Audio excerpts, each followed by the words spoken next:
आज का वचन, पहला पाठ गणना ग्रंथ अध्याय 21 पद संख्या 4 से 9। और पर्वत से वे अदोमियों के देश के किनारे किनारे चलकर लाल समुद्र की ओर आगे बढ़े। यात्रा करते करते लोगों का धैर्य टूट गया और वे ये कहते हुए ईश्वर और मूसा के विरुद्ध भुनाने लगे, आप हमें मिस्र देश से निकालकर यहाँ मरुभूमि में मरने के लिए क्यों ले आए हैं? यहाँ न तो रोटी मिलती है और न पानी, हम इस रूखे सूखे भोजन से ऊब गए हैं। प्रभु ने लोगों के बीच विषैले सांप भेजे और उनके दंश से बहुत से इजरायली मर गए। तब लोग मूसा के पास आए और बोले, हमने पाप किया, हम प्रभु के विरुद्ध और आपके विरुद्ध भुनाए। प्रभु से प्रार्थना कीजिए कि वह हमारे बीच से सांपों को हटा दें। मूसा ने जनता के लिए प्रभु से प्रार्थना की और प्रभु ने मूसा से कहा, कांसे का सांप बनवाओ और उसे डंडे पर लगाओ। जो सांप द्वारा काटा गया वह उसकी ओर दृष्टि डाले और वह अच्छा हो जाएगा। मूसा ने कांसे का सांप बनवाया और उसे डंडे पर लगा दिया। जब किसी को सांप काटता था तो वह कांसे के सांप की ओर दृष्टि डालकर अच्छा हो जाता था। दूसरा पाठ फिलिप्पियों के नाम संत पौलुस का पत्र अध्याय 2 पद संख्या 6 से 11। आप लोग अपने मनोभावों को ईसा मसीह के मनोभावों के अनुसार बना लें। वह वास्तव में ईश्वर थे और उनको पूरा अधिकार था कि वह ईश्वर की बराबरी करें, फिर भी उन्होंने दास का रूप धारण कर तथा मनुष्यों के समान बनकर अपने को दीनहीन बना लिया और उन्होंने मनुष्य का रूप धारण करने के बाद मरण तक, हाँ क्रूस पर मरण तक आज्ञाकारी बनकर अपने को और भी दीन बना लिया।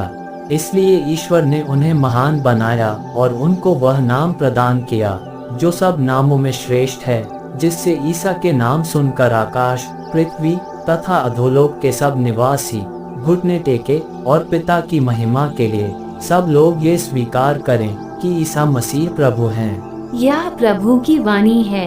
सुसमाचार संत यूहन अध्याय 3 पद संख्या 13 से 17। मानव पुत्र स्वर्ग से उतरा है, उसके सिवा कोई नहीं पहुंचा। जिस तरह मूसा ने मरुभूमि में सांप को ऊपर उठाया था, उसी तरह मानव पुत्र को भी ऊपर उठाया जाना है, जिससे जो उसमें विश्वास करता है वह अनंत जीवन प्राप्त करे। ईश्वर ने संसार को इतना प्यार किया कि उसने उसके लिए अपने इकलौते पुत्र को अर्पित कर दिया, जिससे जो उसमें विश्वास करता है उसका सर्वनाश न हो बल्कि अनंत जीवन प्राप्त करे। ईश्वर ने अपने पुत्र को संसार में इसलिए नहीं भेजा कि वह संसार को दोषी ठहराए, उसने उसे इसलिए भेजा है कि संसार उसके द्वारा मुक्ति प्राप्त करे। यह प्रभु का पवित्र सुसमाचार है। आमीन। आज का चिंतन, हम उस क्रूस पर अपनी महिमा प्रकट करते हैं जो रोमी साम्राज्य में सबसे घृणित क्रूर दंड था। आज इसलिए कलीसिया सभी प्रकार की प्रताड़नाओं की निंदा करती है।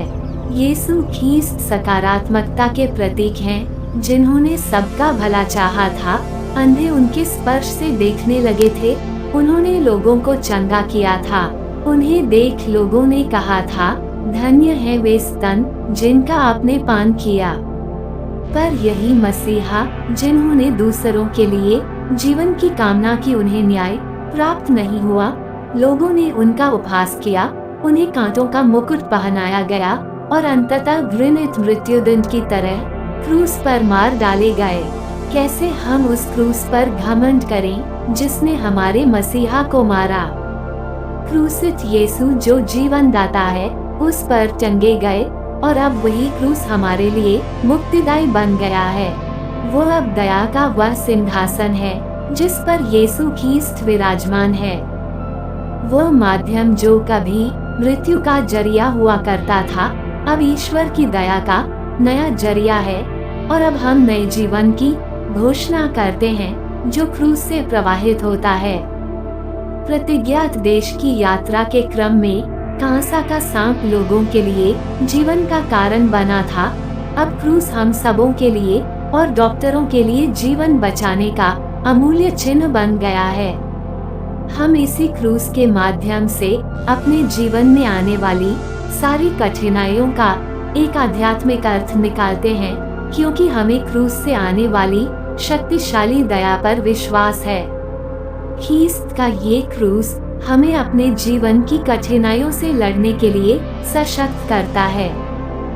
आमीन।